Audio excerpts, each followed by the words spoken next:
성경 신약과 구약을 묵상해 보면요. 성경에 기쁨과 관련된 단어가 약 450여 회 나온다고 합니다. 그리고 그 단어와 구절들을 연구해 보면요. 그 기쁨도 두 가지로 나눌 수 있다라고 합니다. 첫 번째는 마소스의 기쁨, 두 번째는 카라의 기쁨. 마소스의 기쁨은요, 무엇 때문에, 그러니까 조건이 있고 상황이 되고 형편 때문에 기쁜 거예요. 그러니까 내 자녀가 원하는 대학에 들어갔어요. 그러니까 기쁜 거예요. 내가 승진하고 연봉이 올랐습니다. 그러니까 기쁜 거예요. 그리고 내가 원하는 물건을 얻게 되었어요. 그러니까 기쁩니다. 이것이 바로 마소스의 기쁨. 어떤 조건이나 상황과 형편이 있기 때문에 기쁩니다. 이것도 우리에게 기쁨을 주지만 이러한 기쁨은요, 사실 오래 가지 못해요. 자녀가 대학에 들어갔습니다. 잠시 기쁘지만 대학 등록금, 하늘을 찌를 듯 높아진 대학 등록금 때문에 씨름을 하고 그리고 눈앞이 캄캄해진다라는 거지요. 연봉이 올랐습니다. 지위가 높아졌습니다. 그리고 원하는 물건을 얻었어요. 그런데 조금만 시간이 지나면 그 기쁨도 사라지는 조건과 상황으로 인한 기쁨. 그런데 두 번째 카라의 기쁨은 조건이 아닙니다. 상황이 아닙니다.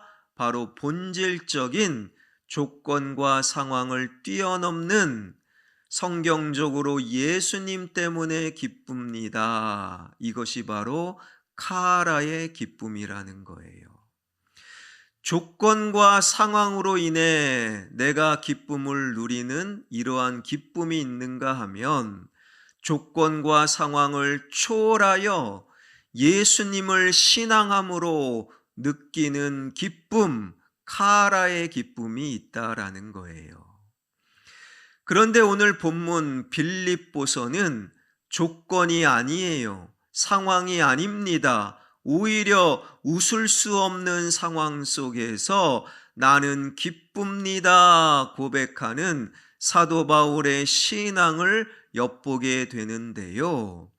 빌립보서는 그야말로 카라의 기쁨을 노래하고 있는 성경이다라고 평가를 할 수 있는 거예요.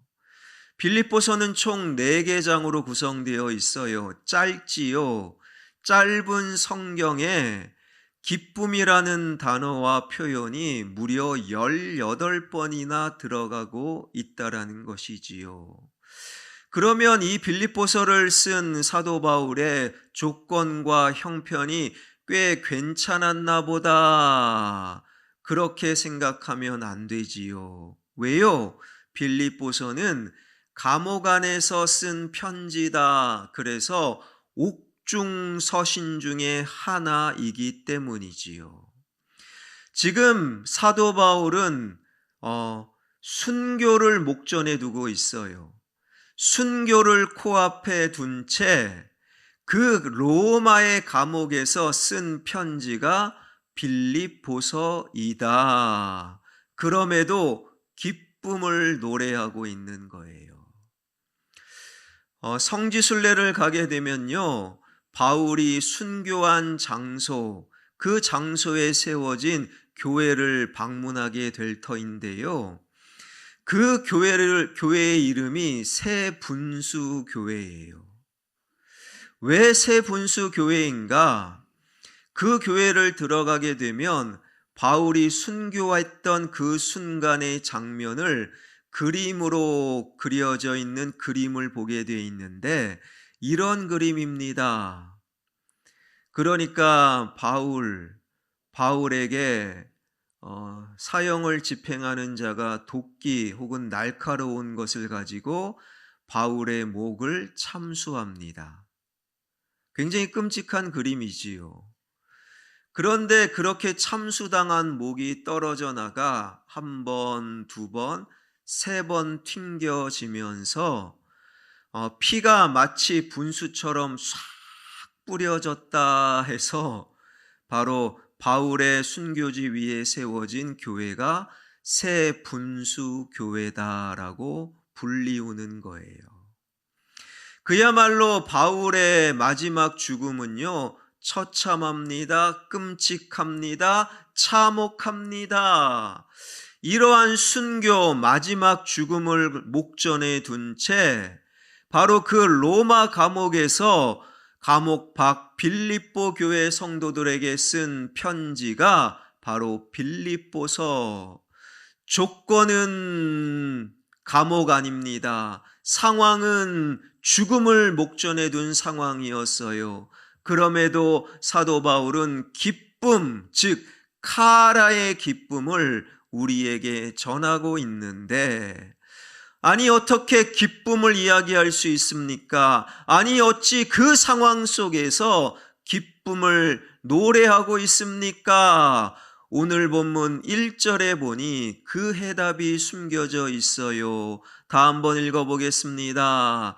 그리스도 예수의 종 바울과 디모데는 그리스도 예수 안에서 빌립보에 사는 모든 성도와 또한 감독들과 집사들에게 편지하노니, 바로 예수 안에서, 예수 그리스도 안에서 빌립보 성도에게 편지하는 그 편지는 바로 기쁨의 편지였다라는 거예요. 사도 바울의 기쁨의 비밀이 바로 예수 안에서 in Christ, 예수 안에서의 느끼는 기쁨. 지금 사도 바울의 상황은 감옥이었습니다. 순교를 목전에 두고 있었어요. 그런데 감옥 안에서도 사도 바울은 나는 예수 안에 있습니다. 이 믿음과 신앙으로 말미암아 사도 바울은 나는 기쁩니다. 당신들도 기뻐하십시오. 이 성경을 기록할 수 있었다라는 거예요.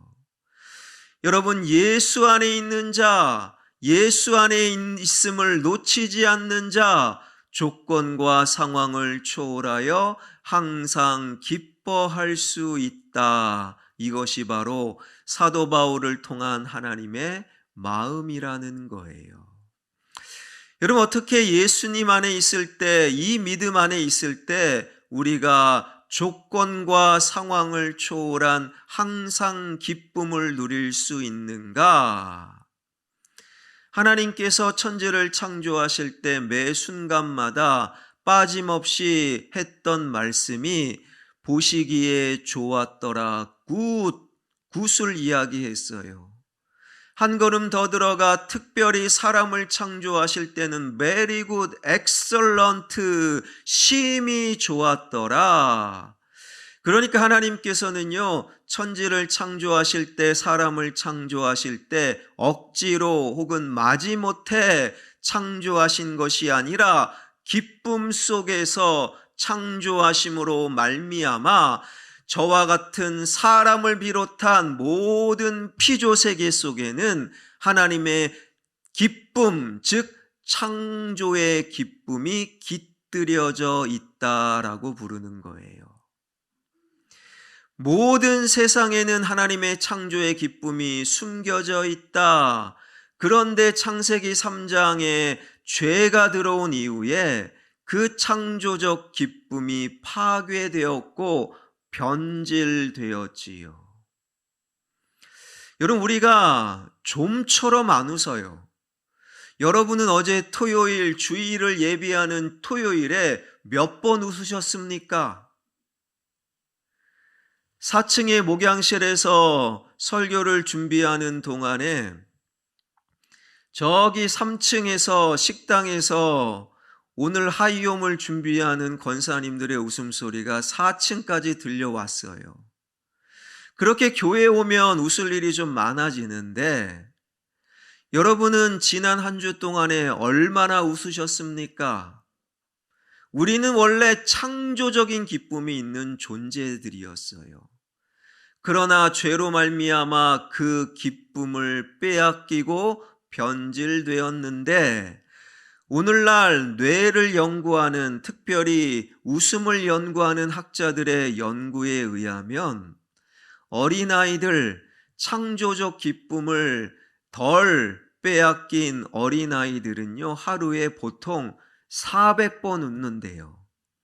여러분 400번 웃어보세요. 그러면 매일, 매 순간 하루 종일 웃어야 되는 거예요. 근데 그 연구가 신빙성이 있는 것이, 갓난아이들을 보게 되면 계속 웃어요. 계속 웃어. 400번은 웃는 것 같아요. 그렇게 400번 웃던 우리가 어른이 되면, 저와 여러분 정도 되면 몇 번 웃느냐? 교회 안 다니는 사람들을 연구해 보니까 하루에 9번, 한 번 웃을 때마다 8초 정도 웃는데요. 98에 72, 72초. 그러니까 400번 웃던 우리가 나이가 들면서 한 1분 정도 웃는 웃음의 변질을 가지고 오게 되었더라. 반면에 연구에 의하면 얼마나 걱정하느냐, 남자는 하루에 2시간 40분 걱정, 염려, 불안한데요. 여자분들은 좀 더 많이 하루에 3시간 30분, 합치면 보통 평균 3시간 정도 걱정과 염려한답니다.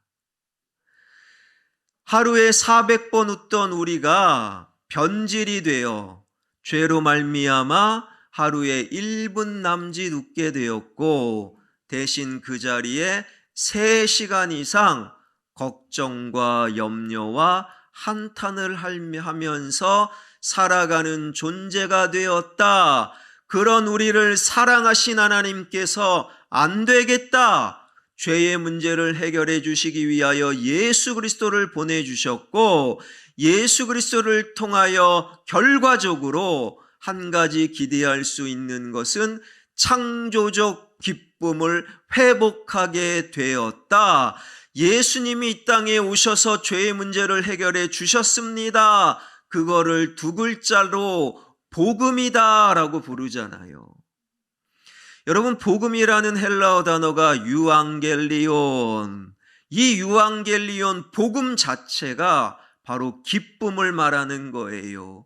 유라는 단어가 기쁨, 즐거움, 앙겔리온이라는 단어가 소식, 즉 복음, 예수 그리스도 자체가 기쁨이다 라고 성경은 우리에게 예수님을 소개하고 있는 거예요. 예수 그리스도 안에 있다면, 복음 가운데 있다면 내 조건이 감옥이요, 내 상황이 죽음을 목전에 두고 있는 상황 속에서도 나는 기뻐할 수 있습니다. 이것이 바로 빌립보서 1장 1절, 그리스도 예수 안에서 당신들에게 편지합니다 라고 고백했던 사도 바울을 통한 하나님의 마음이라는 거예요. 사도행전 3장을 보게 되면 그 유명한 나면서부터 앉은뱅이가 예루살렘 성전 미문에 앉아서 구걸하고 있잖아요. 그 구걸의 내용은 무엇입니까? 한 푼 주십시오. 오늘 저녁에 나의 허기진 배를 채울 수 있는, 눈에 보이는 한 푼 동전 하나 주십시오. 그것이 바로 앉은뱅이의 구걸의 내용이었어요.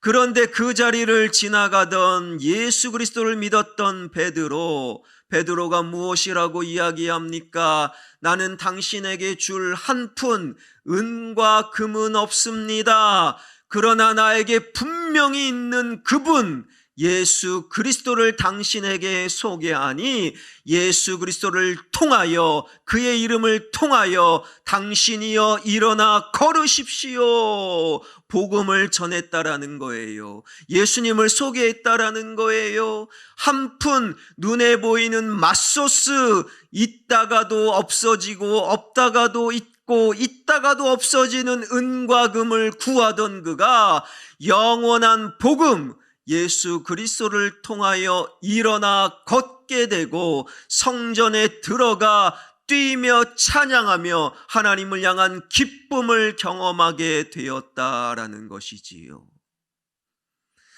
여러분, 예수 그리스도가 바로 기쁨 그 자체요. 예수 그리스도 안에 있는 자, 내 상황과 형편이 무엇이든 언제나 기뻐할 수 있다라는 거예요. 우리가 오늘을 살아가면서 속상할 수 있어요. 상처 입을 수 있어요. 건강을 잃을 수 있어요. 답답할 때가 많아요. 그러나 그러한 조건과 상황을 뛰어넘는 복음, 예수 그리스도 안에 있음으로 항상 기뻐할 수 있는 기쁨의 사람, 저와 여러분 우리 모두가 되길 주님의 이름으로 축원합니다. 바로 사도 바울이 그 기쁨을 이야기하고 있는 거지요. 그런데 이 기쁨에 관련해서 카라, 창조적 기쁨에 관해서 갈라디아서 5장, 사도 바울이 또다시 기록한 갈라디아서 5장에 보게 되면 그 기쁨은 성령의 열매다라고 되어 있어요. 성령의 열매가 무엇입니까? 사랑, 희락, 화평, 인내, 자비, 양성, 온유, 충성, 절제다. 그러니까 예수 그리스도를 믿는 모든 신앙인들은 반드시 삶의 열매를 맺어야 되는데 그 중에 제일 중요한 것이 사랑이요. 두 번째가 희락, 즉 기쁨이 두 번째로 나오는 열매다. 그런데 성령의 열매라고 할 때 이 표현은요, 인간 편의 노력, 인간 속에서의 수고를 포함하고 있는 내용이에요. 분명히 희락, 기쁨은요, 예수님으로 인하여 주어지긴 한데 예수님으로 인하여 주어진 기쁨, 희락을 우리가 누리기 위해서 우리의 노력과 수고가 그곳에 필요하다. 열매로서의 기쁨은 사람의 노력과 수고도 포함하고 있다라는 거예요. 여러분, 그렇다면 우리가 주님께서 주시는 예수 안에 숨겨져 있는 카라의 기쁨을 열매로 맺기 위해 우리에게 필요한 것은 무엇일까? 여러분, 첫 번째 우리가 기쁨의 본질을 기억할 때 기쁨의 반대말을 알아야 돼요. 여러분은 기쁨의 반대말, 기쁨의 반대는 무엇이라고 생각합니까? 성경을 연구해 보니까요, 기쁨의 반대말은 무감각이다. 그래서 여러분, 저는요, 무감각을 이기십시오라고 권면드리고 싶어요. 기쁨을 사전에서 보게 되면 이렇게 설명합니다. 마음속에 벅찬 느낌, 마음속에 기분 좋은 감정, 그것이 얼굴로 드러난다. 이게 기쁨이라는 거예요.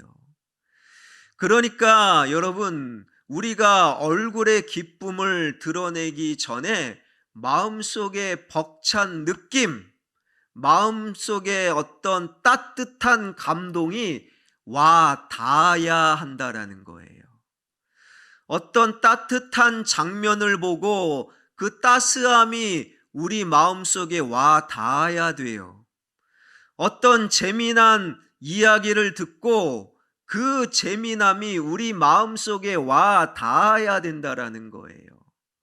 먼저 무언가 와 닿을 때 그 다음에 웃을 수도 있고 기쁨을 느낄 수도 있다라는 거지요. 그런데 무감각해요. 와닿지 않아요.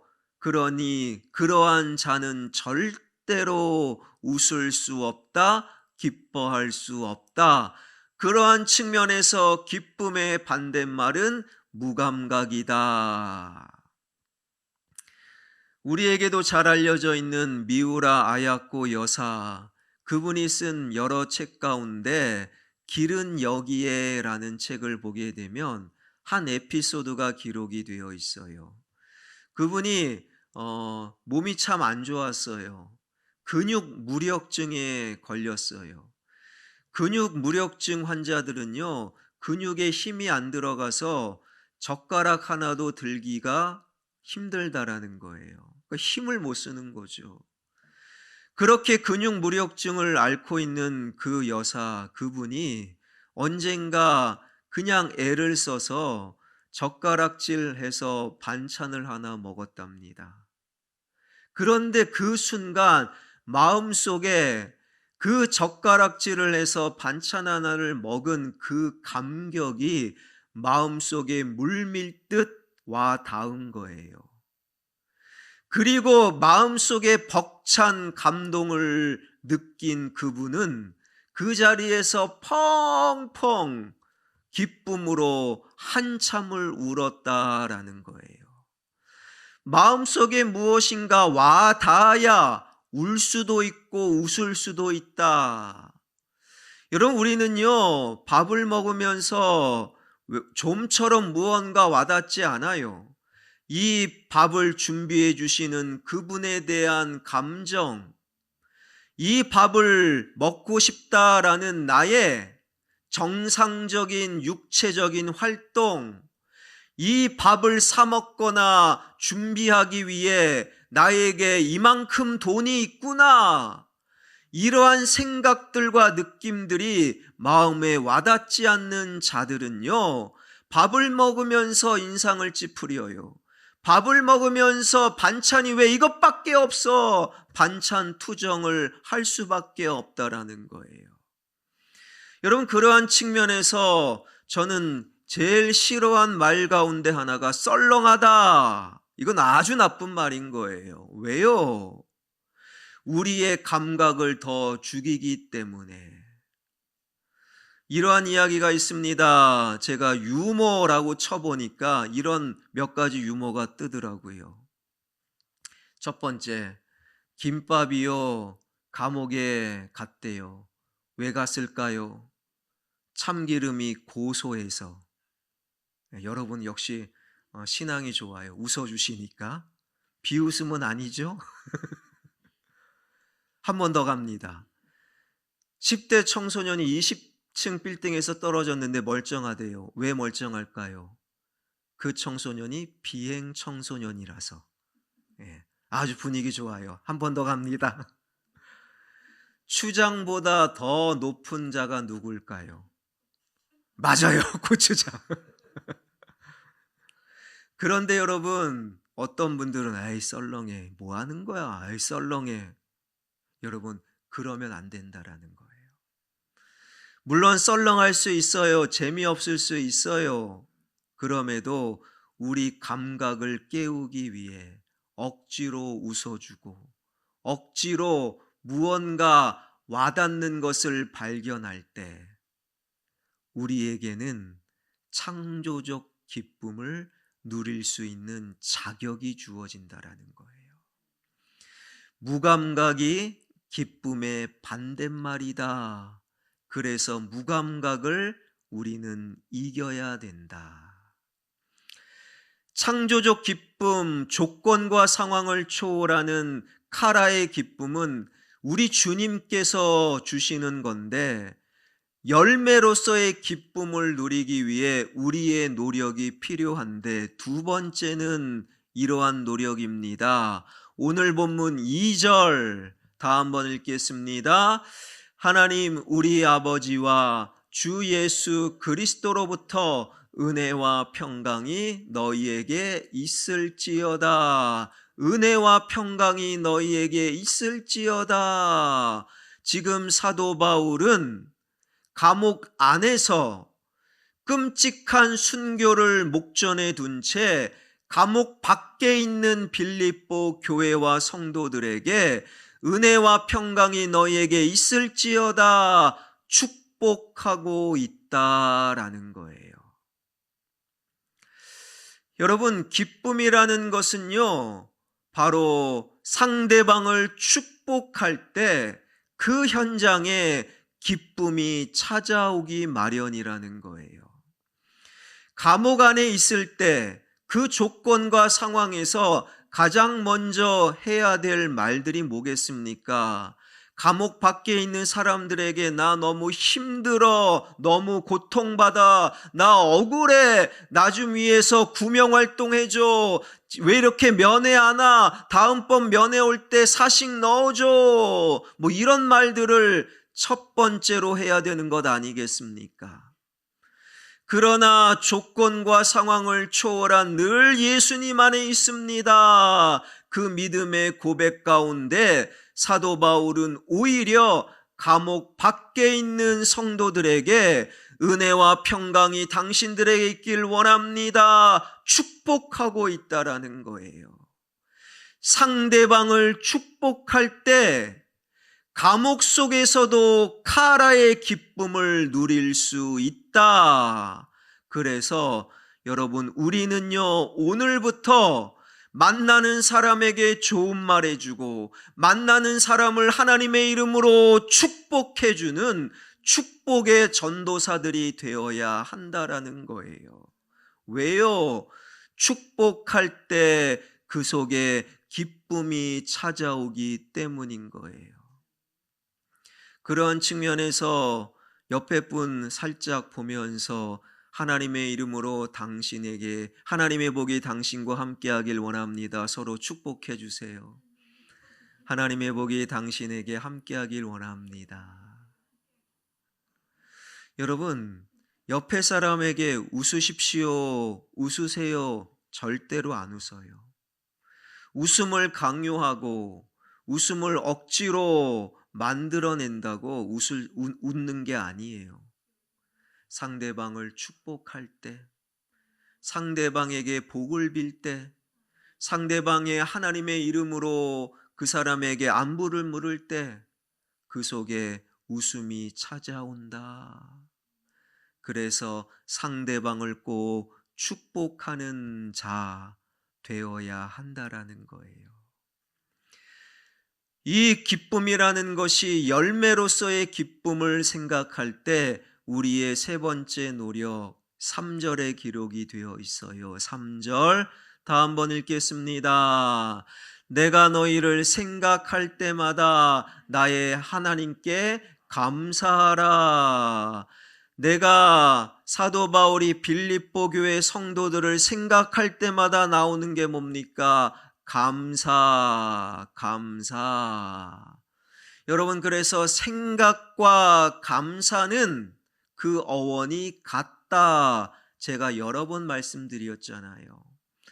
여러분, 생각할 때 감사할 수 있다라는 거예요. 그분이 나에게 해주신 일들을 생각하니 감사할 수 있는 거예요. 우리가 요즘 오늘은 야외에서 밥을 먹겠지만 주일날 3부 예배 마치고 우리가 밥을 먹잖아요.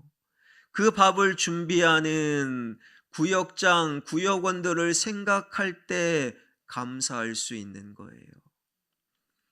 여러분, 감사는 사실 대단히 어려운 게 아니에요. 감사는요, 제가 연구해 보니까 여러 가지로 정의할 수 있는데 이런 정의가 가능하더라고요. 받은 것을 받았다고 말하는 것. 상대방이 나에게 호의를 베풀었어요. 호의를 받았잖아요. 그때 잘 받았습니다 라는 마음으로 감사합니다. 받은 것을 받았다고 말하는 게 감사더라고요. 구역장들과 구역원들이 일찌감치 토요일부터 식사를 준비했습니다. 그 준비를 생각하니 잘 먹었습니다. 그러면서 구역장들에게 감사합니다 라고 고백하는 거예요. 우리 교회는 아닌데 저기 이상한 교회 교인들은 왜 반찬이 이렇게 줄어들었어? 예전에는 5개였는데 왜 국밥밖에 안 줘? 그리고 불평하는 이상한 교인들이 저기 교회에 있대요. 우리 교회는 안 그래요. 받은 것을 받았다. 그것을 준비한 손길들을 생각하니 감사합니다. 그 감사가요, 기쁨으로 우리를 안내하더라는 거예요. 지난주 화요일 우리 권사회 주관으로 70대 어르신들 모시고 좋은 곳에 가서서 음식 대접하고 산책도 하고 사진도 찍고 재미난 시간을 보내고 왔잖아요. 근데 어떤 집사님, 코로나 때문에 집도 멀어요. 나이도 많으세요. 늘 실시간으로 예배드리다가 그 집사님이 그 곳에서 가까운 곳에서 살기 때문에 오실 수 있었대요. 그러면서 감사 헌금을 드렸는데 봉투의 내용이 뭔지 아세요?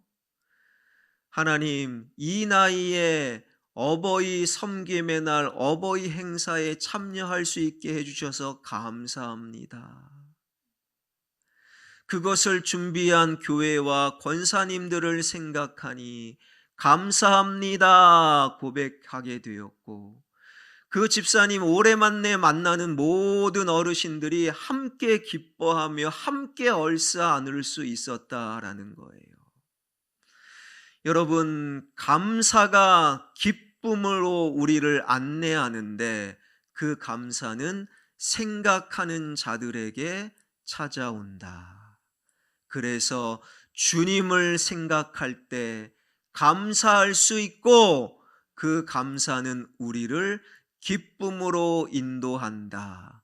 그래서 저는 여러분들에게 감사하는 자가 되십시오라고 권면드리고 있는 거예요. 이 창조적인 기쁨, 조건과 상황을 초월하는 기쁨은 예수 그리스도를 통하여 우리에게 주어지는 것인데, 열매로서의 기쁨, 그것을 생각할 때 우리는 기쁨의 반대말은 무감각, 그래서 무감각을 이겨야 되는 거예요. 그리고 상대방을 축복하는 거예요.